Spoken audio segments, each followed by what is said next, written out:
Vou te falar uma coisa sobre a sua ideologia liberal. Se você conseguir colocar em prática, se alguém conseguir colocar em prática o liberalismo, 90% das empresas do mundo vão à falência. Por que exatamente? Elas não dão lucro em condições normais. Elas só dão lucro em condições de monopólio.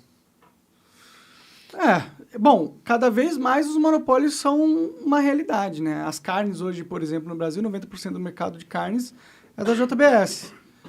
Mas esse é um monopólio mais frágil, né? É frágil? É frágil porque, primeiro, que tem muita concorrência. Você tem os grandes, né, que têm acesso ao mercado internacional, mas dentro do país você tem muita gente. Bom, é a minha percepção, posso estar enganado, posso não ter estudado a fundo, que esses monopólios grandes de carne estão matando os pequenos produtores. Eles fazem isso aí. Sempre foi assim no diminuindo a capitalismo. concorrência. Não, sempre foi assim. Os grandes vão engolindo os pequenos. Por isso que Marx falava, né? O problema do liberalismo contra o monopólio é que o próprio funcionamento da economia liberal leva ao monopólio.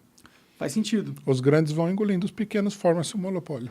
Bom, é o que a acontece. concorrência leva à falta de concorrência. Sim, sim. Mas será que não existia um papel no Estado em impedir que os monopólios acontecessem? Se o Estado não fosse controlado pelos próprios monopólios. Bom, aí você tem um ponto. É verdade. A gente, hoje em dia, a maioria dos políticos eleitos lá receberam doações milionárias das grandes empresas, né? É o que acontece. Não, e vamos ter claro aqui, né? Alguém acredita em sã consciência de que o governo brasileiro vai colocar as ações da Petrobras, da Eletrobras, né, a menos de 10% do valor, e isso daí é uma operação racional e normal, que ele fez isso daí normalmente? Claro que não. Não. Isso aí é uma coisa que deveria ser investigada, pô. Se você... Veja bem uma coisa, né? Se você tem um imóvel, você é um político, vamos supor, ou você transfere esse imóvel por 10% do valor, o pessoal não vai ficar cismado que é corrupção? Vai, com certeza. Aqui também. Teria que ter uma investigação. Um órgão brasileiro teria que chegar e falar assim, como assim vocês vão vender a empresa por 10% do valor? Não faz o menor sentido isso. Sim, sim. Eu acho que o melhor linha de... o melhor caminho seria o governo criar situações onde esse monopólio possa ser quebrado. Aí você precisaria ter um governo nacionalista e um governo antimonopolista também.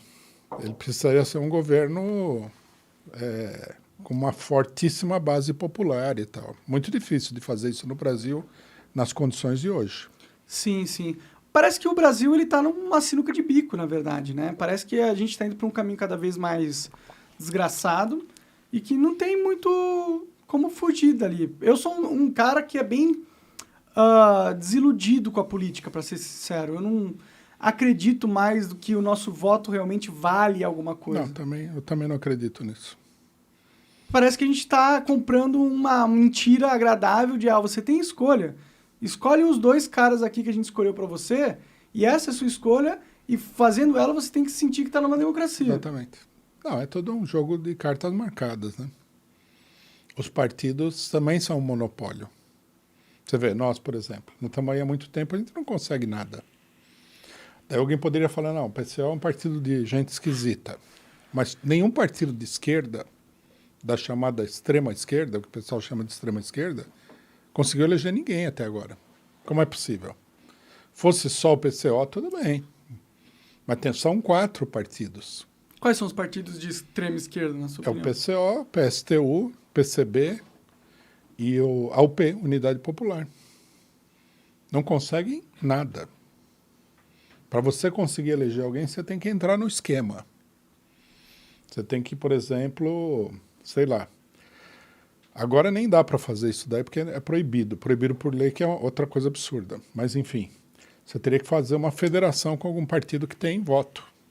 E você pegar carona no voto desse partido aí. Entendi. Porque a eleição é toda controlada, né? Uma boa parte são currais eleitorais. Você vê que esses políticos aí, ninguém sabe quem eles são, nada.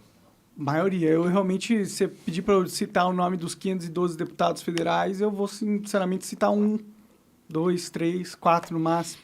O pessoal tem esquema, você vai no bairro, eles financiam aí uma associação de moradores, um clube de não sei o quê, uma associação recreativa, etc. e tal. E na hora da eleição, eles têm esse pessoal como cabo eleitoral que puxa o voto para eles. É um esquema montado, muito difícil de quebrar.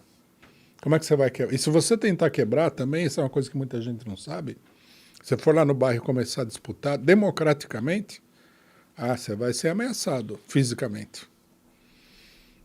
Você não pode entrar na seara de outro político assim, impunemente. Pode crer.